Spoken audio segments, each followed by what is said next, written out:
Hi, welcome to a new reading vlog. I started the first book of this vlog yesterday, but I entirely forgot to talk about it. The 7 books we're going to be reading in this vlog, 3 audiobooks of which I own, none of them physically. We have Sisters of Sword and Song, which is what I've already started, by Rebecca Ross. I'm enjoying this. It's interesting. I don't feel super connected to the characters, but the world is kind of cool, but I want to know more. But it's pretty hardcore so far. Then I also want to listen to Camp by Elsie Rosen, which is a male romance, I think. Elsie Rosen is the author of Jack of Hearts and Other Parts, which I absolutely loved. It was so good. So I'm really interested to read Camp. And then finally Dangerous Remedy by Kat Dunn, which is another fantasy, maybe historical fiction. I don't know that much about it, but I'm absorbed by the cover, and I remember hearing some keywords I liked, but I can't remember what they were anymore. You know me, I tend to go into things based more on keywords and like keywords and phrases that like hit the spot. So rather than full synopses. I don't like to read full synopses really before going into books that often. I don't really know what this is about, but it looks good. And then some physical books. Let me go to my cart and I'll show you what we have. We'll be reading Lady Hotspur by Tessa Gratton. This is fucking chunky. I'm going to be reading this along with the audiobook this coming weekend. It's only Tuesday. We'll also be reading, actually there's only 6 things in this vlog, that's right. We'll be reading Again by E. Lockhart. And finally A Good Girl's Guide to Murder by Holly Jackson. So there are physical reads. I mean, I'll be reading along to the audiobook for Lady Hotspur. But yeah, that's what we're going to be reading in this vlog. We'll start with the audiobooks as we seem to have been doing throughout these vlogs.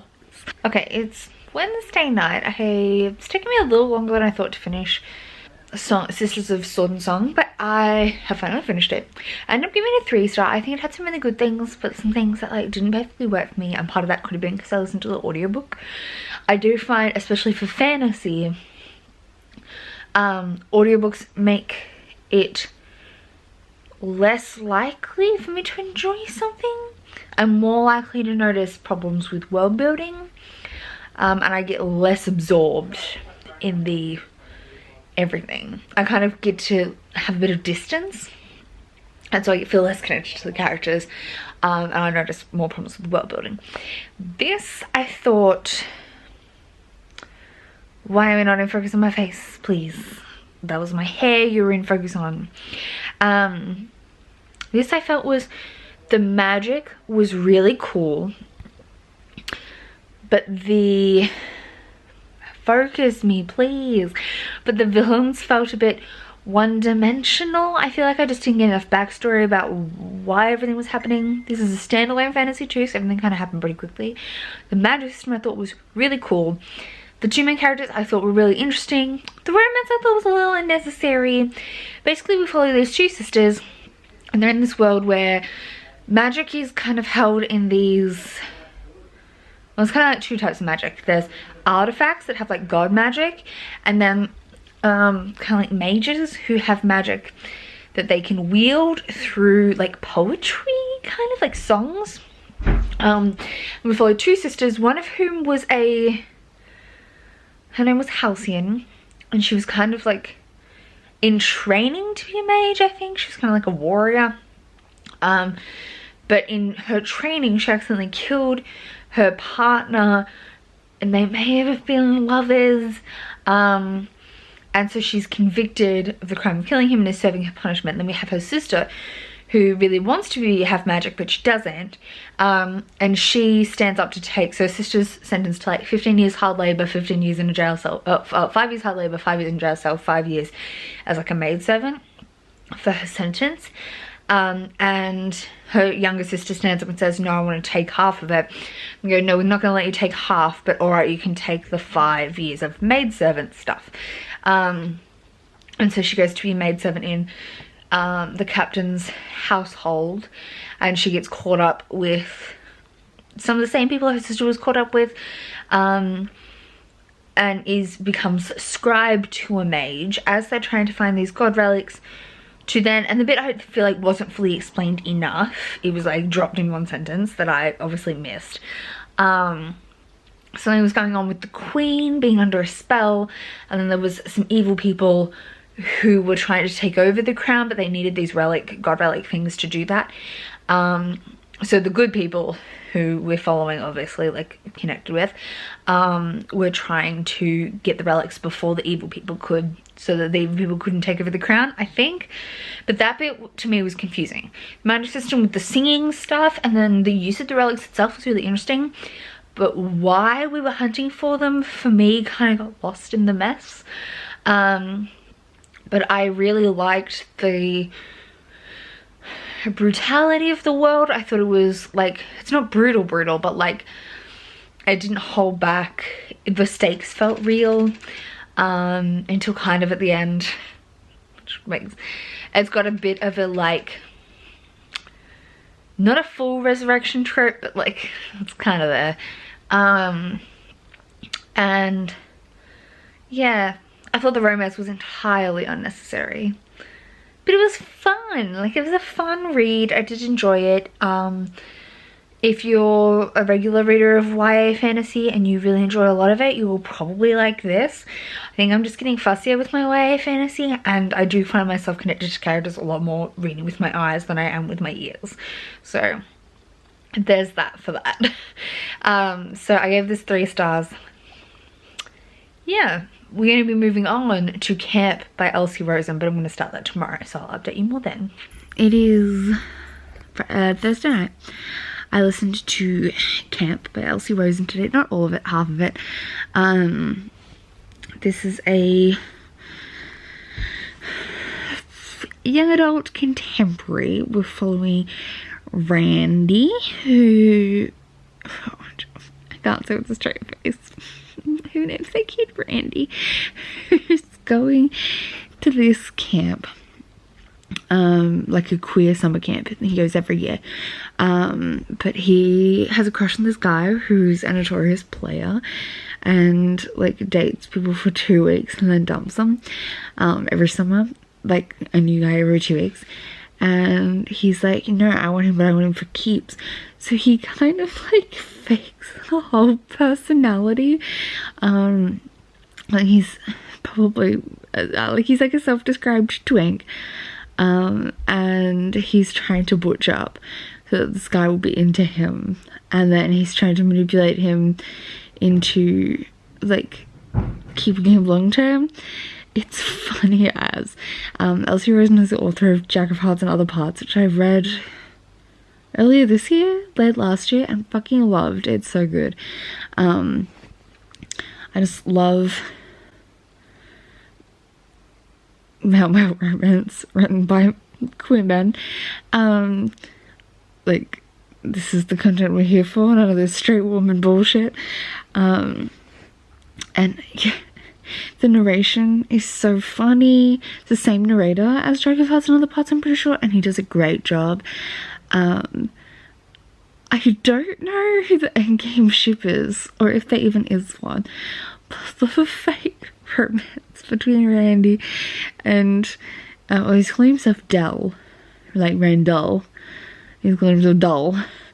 And Hudson, the guy he's into, is fucking hilarious. Like, obviously, don't change your whole personality and style to get a guy to like you. That's not a good idea. But it's fucking hilarious, and I'm enjoying it immensely. I'm definitely gonna finish this tomorrow. Yeah, I'm definitely gonna finish this tomorrow. I'm having a great time with it. It's so funny.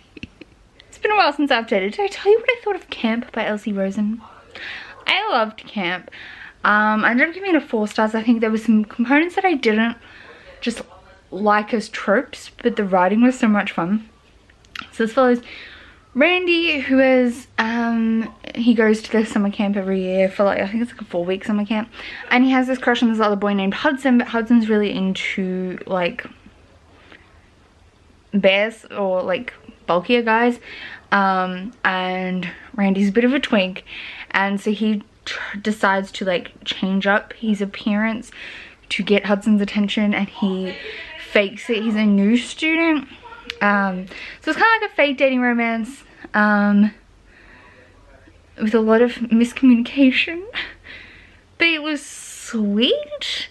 I just thought the trope isn't my favorite. Like, I'm not a big fan of the Grease changing yourself to fit in kind of trope, but it worked. It was fun, and I loved the setting, and I love Elsie Rosen's writing. It's like top notch. Anyway, the next audiobook I'm going to be listening to is Dangerous Remedy, but I will be starting that like Monday. But I am also working on, for this vlog, Lady Hotspur by Tessa Gratton.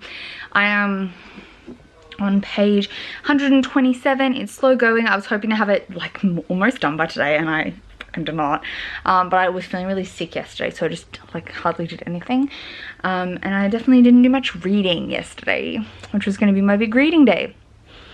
Instead I spent a lot of time sleeping. So I'll end up just working on this throughout the whole week, I think. I'm going to try and get a bit more of it read today, but yeah, I think ultimately I'll probably just work on it all week slowly while I'm also reading other stuff. But yeah, I'm enjoying this so far. This is the King Henry the Fourth retelling. Is that what it is? Is that what it is? I read it earlier in the month. And it is super queer, which I'm enjoying, following 3 lady knights, so it's fun. But it is slow going. Like, this is like a companion to the Queens of Innis Lear, which was a King Lear retelling, and it's just very slow moving, like actually fast in time, but in like pacing slow. So now I'm also listening to this on audiobook as we go. I'm hopeful to read another like 150 pages this afternoon if I get time, but I'm also super distracted by playing Town of Salem with Paige. Okay, so today while cooking dinner I finished listening to Dangerous Remedy by Kat Dunn.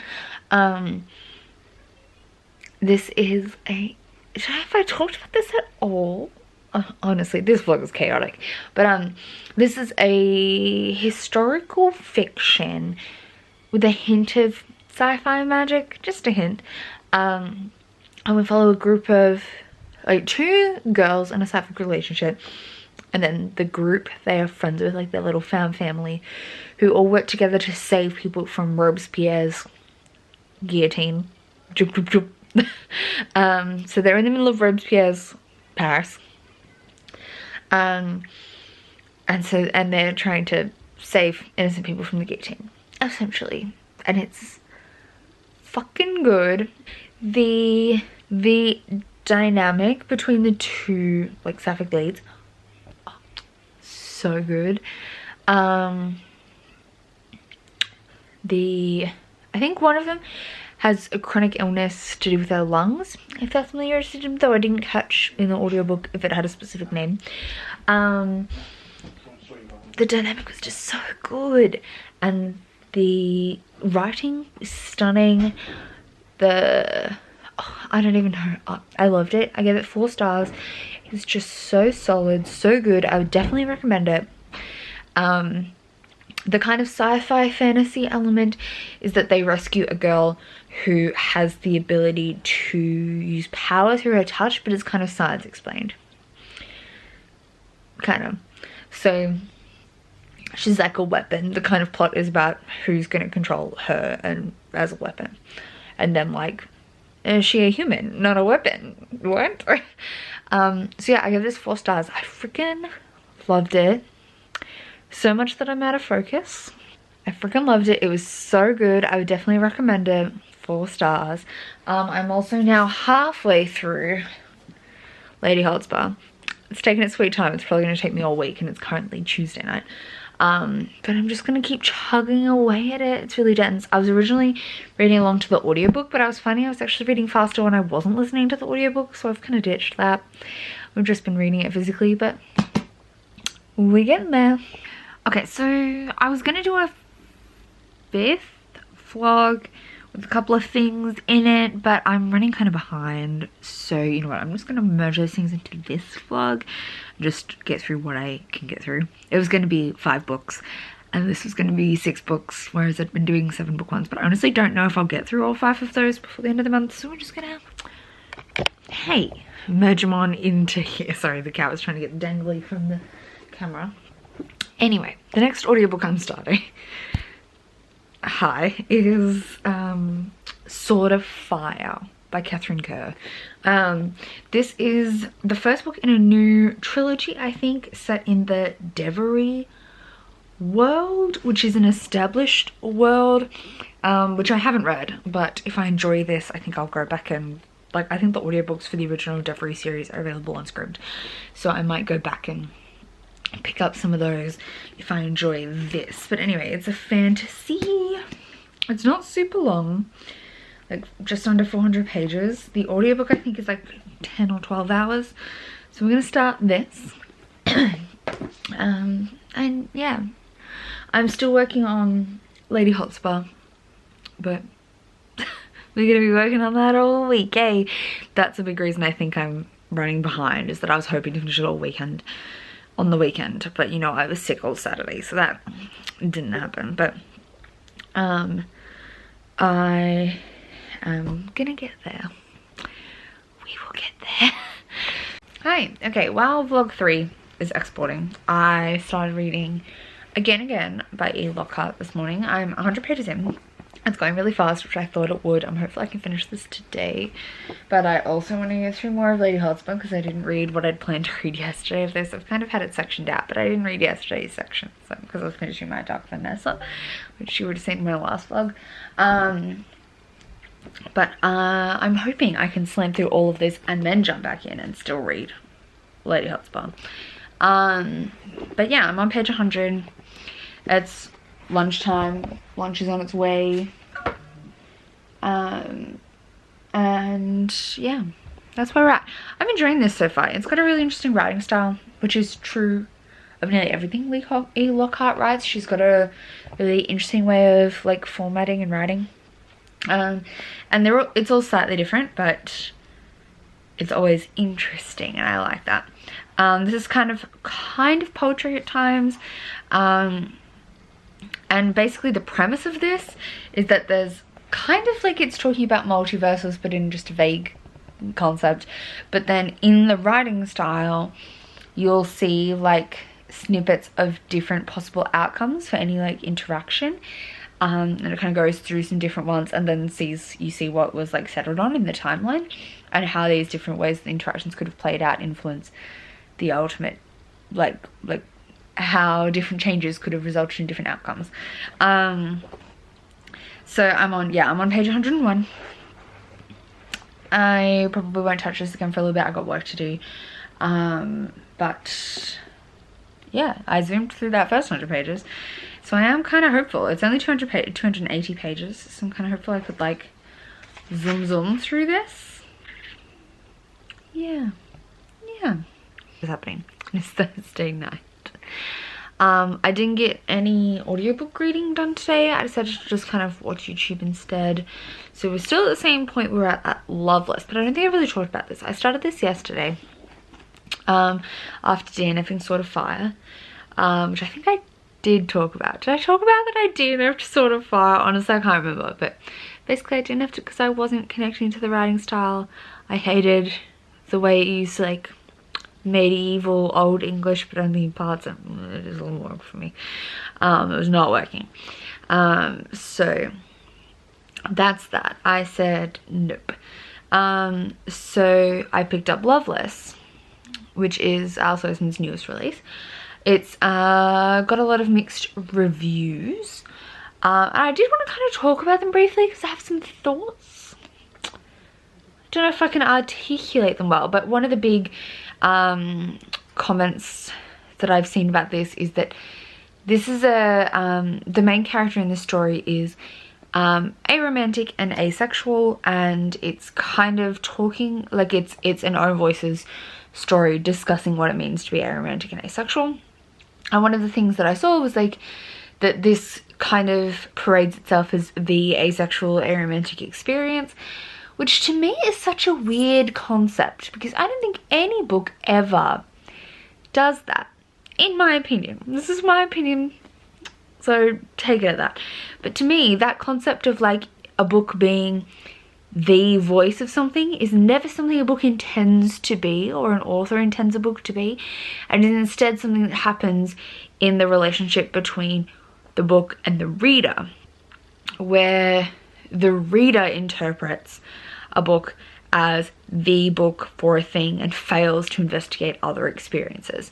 And yes, within communities of readers, you can definitely have books that take a role where they are the book that people read and other books get left behind.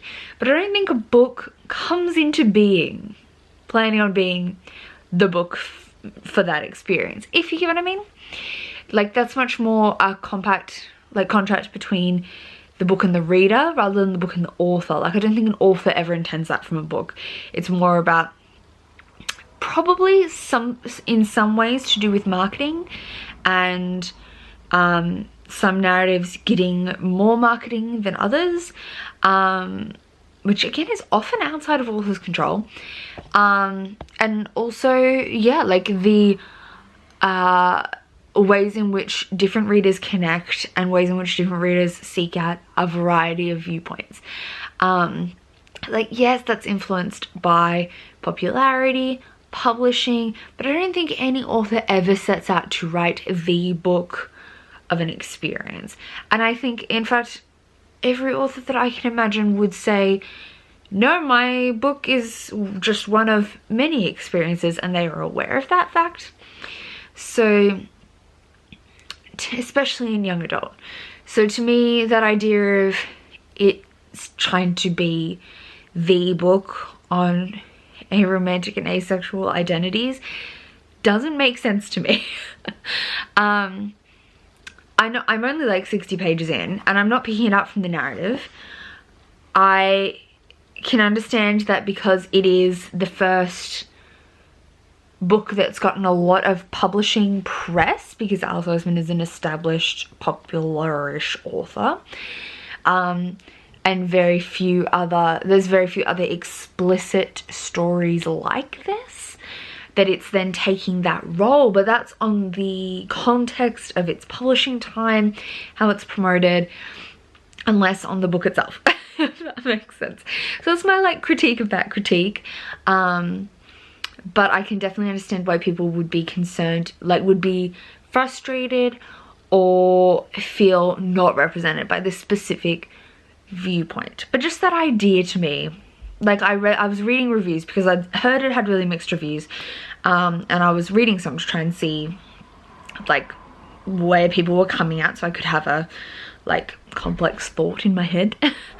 And yeah, that was a common one I saw, and I was just like,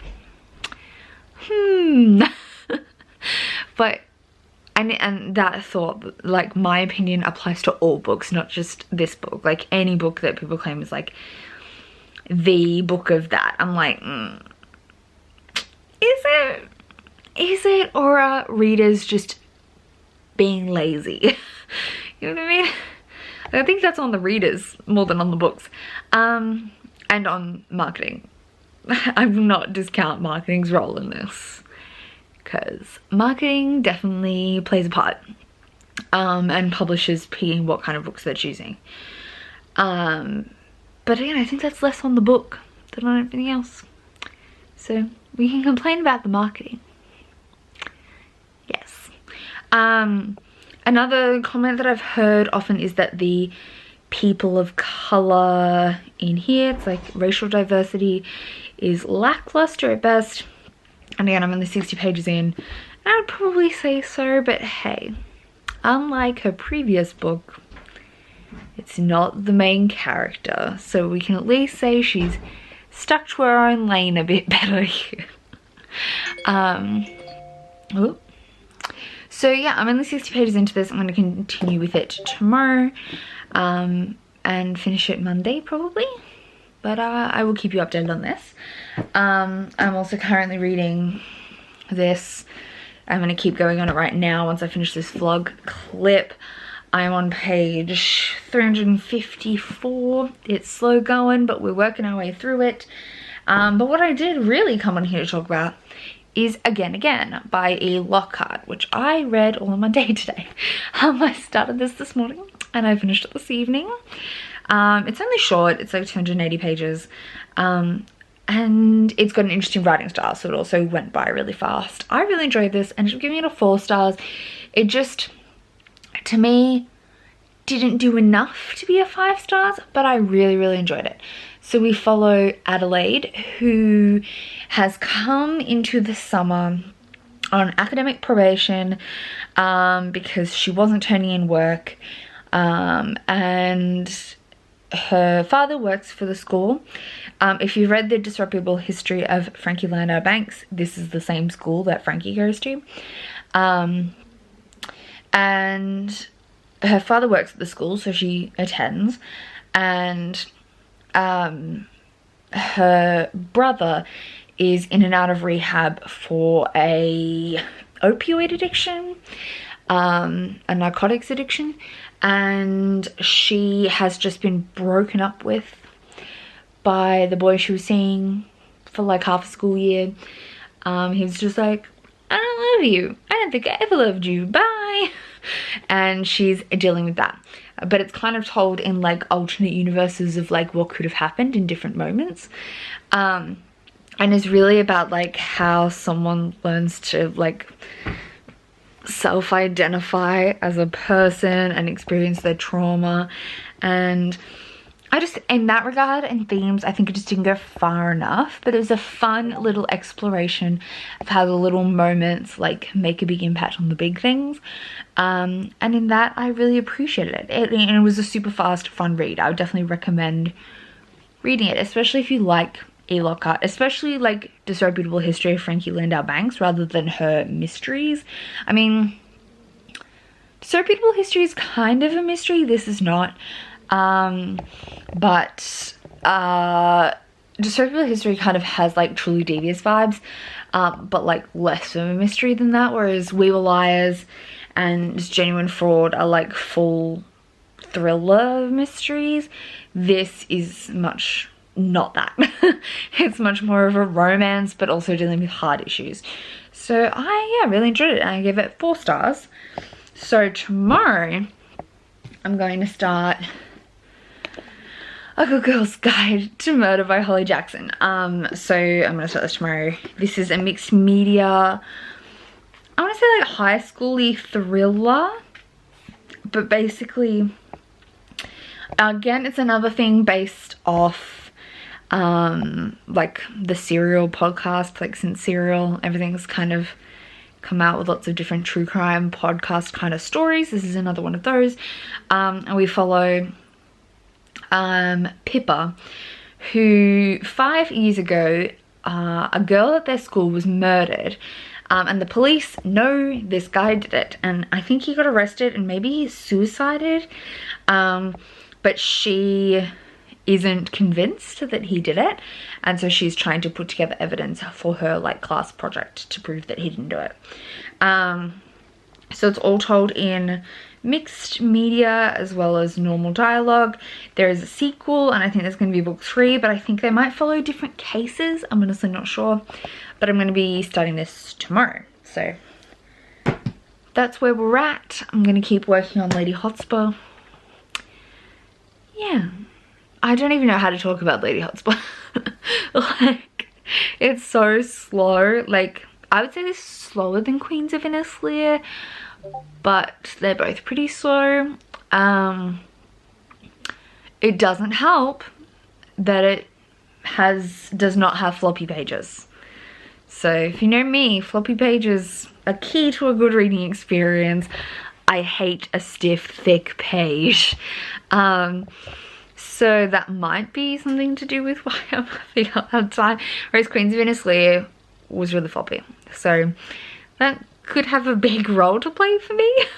For some reason I find stiff pages just take me longer to turn. I don't know, it's weird. But it is, yeah, slow paced. I like all the characters, but I really have no idea where it's going, and I'm just, oh, I have a vague idea, but like, I'm just here for the ride. It's just a slow one. It's a putt-putt ride. Then 1:45 Saturday afternoon, I washed my hair this morning. Oh, more likely this afternoon. It was after 12, I think. It is damp still. It's drying. But hey, oh my god, I've gained so much length since I cut it. I feel like I didn't cut it at the start of the year, but it was like here. And now it's like here. What? I'm trying to have a really big reading day today. I want to finish a couple of things. Maybe start and finish a third thing if I'm lucky. And start a fourth thing. That's like the ultimate goal. I don't think it's actually achievable, but that's the ultimate goal. So I have like, I was at 100 pages left of this, but I've read a bit more since I calculated that. So a bit left of this. I'm gonna finish this. I've been working on this for ages, just like 50-ish pages a day, but I'm getting it done today. I started yesterday A Good Girl's Guide to Murder by Holly Jackson, and I'm currently 300 pages through this, and I'm hoping to finish this today, which should happen. It's really fast paced. I have an idea of the like reveal of what I think might happen, but I have like 2 ideas I'm tossing up between, and I don't know which one I'm favoring. It could be neither, but I have ideas, and I'm really excited to see what the outcome of that is. This is essentially I think I've briefly talked about it, but it's a like serial inspired podcast murder mystery, but it's not a podcast. It's like but it's that style. But our main character Pippa is doing her high school project on this case from her town, so it's like her case report, I guess. And this case is about a girl who went missing, and then her boyfriend confessed, kind of, in a text, and then was found having killed himself in the forest. So everyone just went, yep, he did it, tick, she's dead, he did it. But her body was never recovered, and there's a lot of questions as to if he actually did it. So it's kind of like her investigating all the loose threads related to the case. I'm loving it. It's really good. And then I'm hoping to slam through, because it's pretty short. It's only like 220 pages? 230 pages? Yeah, 230 pages is Be Not Far From Me by Mindy McGuinness. It's also got really big text. So like, I'm hoping once I finish these 2, I could just like read this in 2 hours. Maybe. And if I get all of those finished before I go to work at like 10 o'clock tonight, I'm going to take with me Race to the Sun by Rebecca Roanhorse, which I won't finish today for sure, but I could maybe get a head start on and then work on this tomorrow. So yeah, that's kind of our goal today. I will keep you updated as we progress through the day. But yeah, I'm currently working on Lady Hotspur. I don't even know how to talk about this book. This is like, I think I previously said it was like set in the same world as Queens of Innisleer, but it's kind of like a sequel companion following different characters, but following, I thought it was only following a totally different island, like different part of the world, just set in the same universe. But no, it is kind of following Innisleer and its like neighboring country that had a connection, and then like in the mythology of the land, their magical connection was broken. And so we're mainly following people who grew up in the other place, Aramoria, but we also, there's a large portion of the book set place in Innisleer, and there's a lot of connections between the characters of Innisleer and Aramoria, and the lines and descendancies between the 2 areas and stuff like that. So it's really fascinating. I think I like Queens of Innisleer more, but I don't really know why. I don't know why I liked it more. This one just seems a bit more plotting, I think. Like, it is taking a lot of time to get anywhere. So it's kind of based on this prophecy idea of like rejoining the two areas, but how that could be accomplished is very like, because there's a lot of magic that's like the rules aren't clear, because a lot of like land magic where you just have to like know what you're doing kind of thing. How that could possibly be achieved to me isn't clear, so the plot feels kind of wishy-washy, and instead it's a lot of character dynamic kind of stuff building up to this like prophesized war between the two areas. And yeah, the character dynamics are cool, but like, at least for me, the plot of Queens of Innisclear, like, although it's slow paced, you knew the plot was who was going to be queen. You set from you're given from the outset that the basic premise is that there's a king with 3 daughters and he says, I'm picking none of you, fight for it, kind of thing.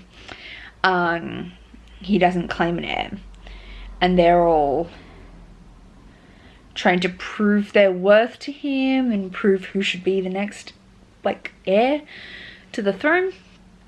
So that at least had a strong, like, even though it ambled its way along, you kind of knew what the end goal was trying to be.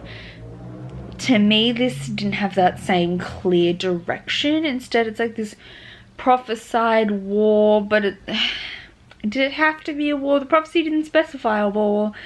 Just like the two places will stand in opposition kind of thing. So how that plays out isn't clear to me. And otherwise, yeah, it's just these people with all their individual, like, their interpersonal dynamics is really interesting, but it just felt like I didn't have an end goal, you feel? So it felt a little less driving. Though both of them are incredibly meandering, character-driven, slow-paced, maneuvering style fantasy. I still think I prefer Queens of Innisfree, but got a little bit, I've got like 80 pages left, so we'll see what I think when I finally get to the end of it, because the last 80 pages might blow my socks off. Alright, so it is now 5:30. I've been working on both books, but I like kind of like 50 pages of each, because Lady Hotspur is dense, so I need to like take little breaks away from it. But I just finished it. I've settled on giving it a 4 stars. I don't think there's anything wrong with it per se, but it just wasn't a perfect 5. I liked the characters, I liked the dynamics. I think the plot is where it, sorry, they're watching Wolf Creek out there. The plot was kind of where it fell flat for me, but not flat, just like not 5-star material. Whereas Queens of Innisfree was an easy, like, instant 5 stars kind of thing for me. This wasn't, but I did enjoy it, and I would read more in this world. I don't know if there's going to be, but I would read more. It was really good, I thought. So there's that. I do love Tessa Gratton's writing in general. Her newest book is called Nightshine. It has the most disgusting cover, but everyone who's read it says it's like her best book yet. So I don't know how to feel about that. I might have to get the ebook or something so I don't have to deal with that ugly cover. But it comes out soon, so we'll see what I decide to do about that. But yeah, I just finished this.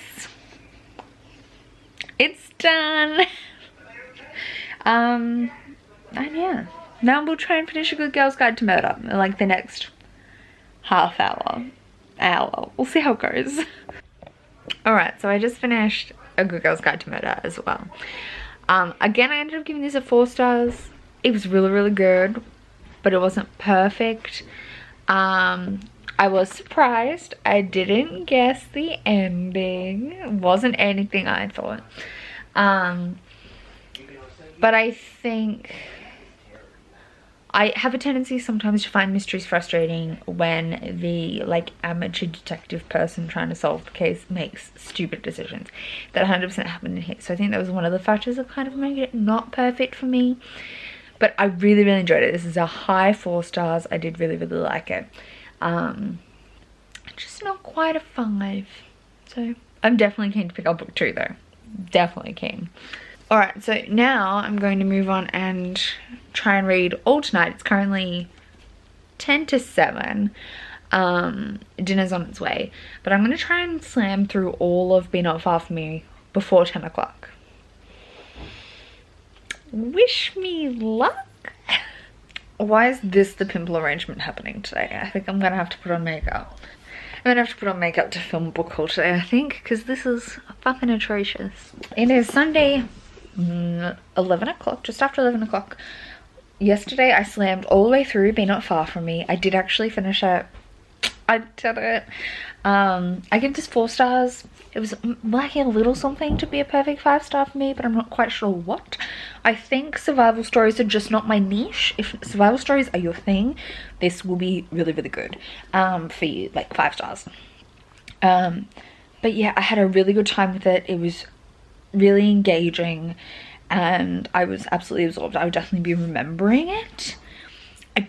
Survival stories aren't my niche. So there's that. Today I'm hoping to read through, film a book haul first of all, but also read through all of Race to the Sun. I'm a whole 35 pages in and it's just under 300 pages, like 298. So I'm gonna try and get through all of this. Actually, could that be author's note? I'm not sure. So 298 pages. I'm gonna try and get through all of this and then get either listen and read along to a section of Loveless, or what I will probably do is try and read 50 to 100 pages of The Glass Magician. So that's kind of our plan for this afternoon. So this afternoon, finish this, tonight get through a lot of this, and then tomorrow, which is the final day of the month, literally slam through this, because I will have work to do while listening to this, and then finish it off reading along at the end of the day. And then we are done right in time for the end of the month, is the hope. So let's hope I can get through Race to the Sun pretty quickly today, because I really would like to read The Glass Magician, and it's only 280 pages, but we gotta actually get through like to it in time. So if I'm most of the way done with it by the end of today, or like if I'm like almost halfway or a third of the way, I think I could finish it tomorrow night, fine, but we gotta get into it. So worst comes to worst, I am partway through this at the end of tomorrow night, and it sits on pause until a prompt for Book Up comes up that I can fit it into. So we'll see. Okay, so it is Monday night. It is the 31st. Is that right? Yes. 31st of August. I just finished my second last book of the month, because I'm going to try and slam through the ending of the last one in a minute.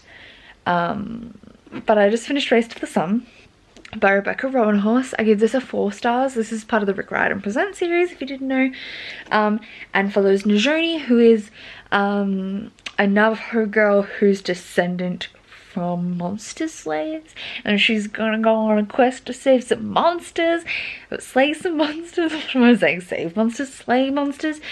And honestly, this was so fun. I really loved all the familial kind of stuff. It was really good. I really, really enjoyed this. I can't pronounce a lot of the Navajo names, but I just rolled with it. Mainly because my mouth does not make guttural sounds, like the back of the throat sounds very well at all.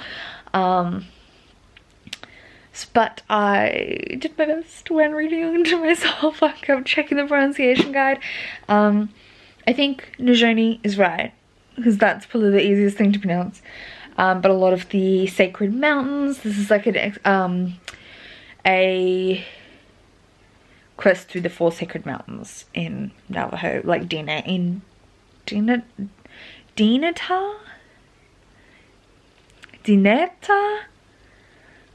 I think, that's how you pronounce it. And yeah, this also really inspired me. I now want to go pick up the second book in Rebecca Roanhorse's adult sci-fi series, post-apocalyptic kind of sci-fi fantasy series. I really liked the first one, but I didn't love it. and I just never got around to picking up book 2, but this has inspired me. I want to read book 2 now, so I'll probably request that from my library sometime soon. But yeah, I really enjoyed this. 4 stars. And now I'm gonna go slam through the last of Loveless by Alice Oseman. I think I have just over an hour left on the audiobook. It's now 9:30, so I'm going to power through, go get an ice cream and power through and try and finish this out. So that is the plan. Okay, so I just finished listening to Loveless. It's like just almost 11:30. Yeah, almost 11:30, so I'm gonna go straight to bed. But yeah, I finished this.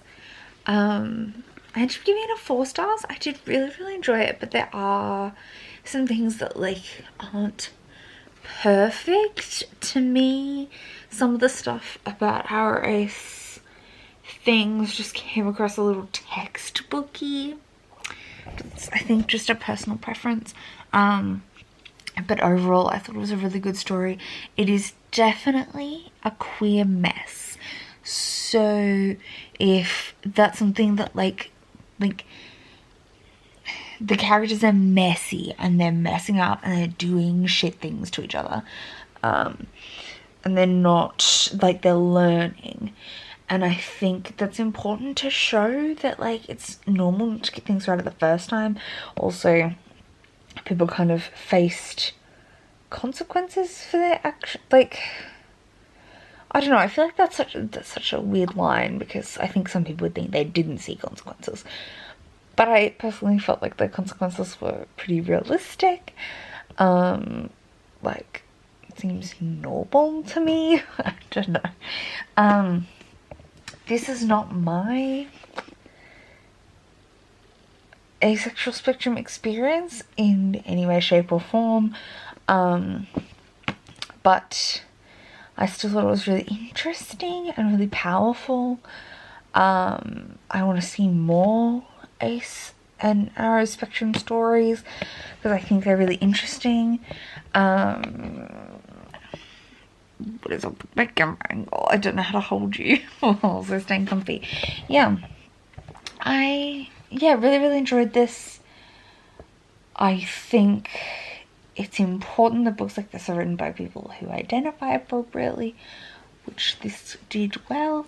I do agree that it was, like, it has, like, token cultural diversity, like, but you don't need to praise this book for its cultural diversity in any way, shape or form. I feel like it's, we talk about how, like, characters are, like, white in a, like, coloured coding. And I think that's a little bit happening here, but there were attempts to be intersectional and think about the intersection of race and gender and sexuality, but I don't think it was really handled to its full capacity. But does that negate some of the good things I think it did in regards to asexuality and aromantic stuff, and, like, exploring especially what a sex repulsed, like, version of that looks like? No.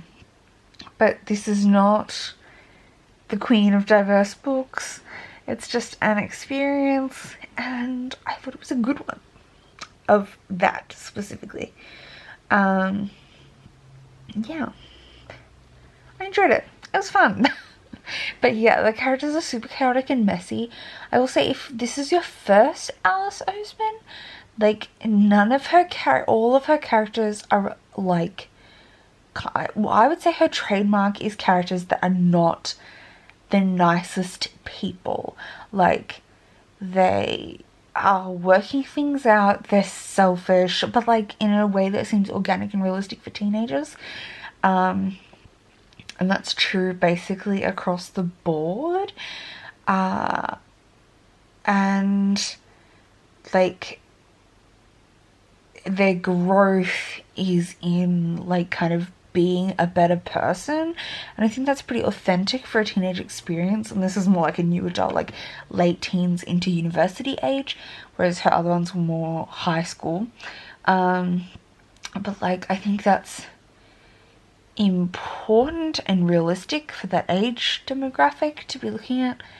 Like, nobody's their best self when they're in their late teens, so I think that's realistic, but I think it can be off-putting for some people. So if that's going to be off-putting for you, maybe don't dive into Alice Oseman, because yeah, her characters are definitely like, at the start you're like, gosh, she's got some issues, but like, they're teenagers, so it makes sense.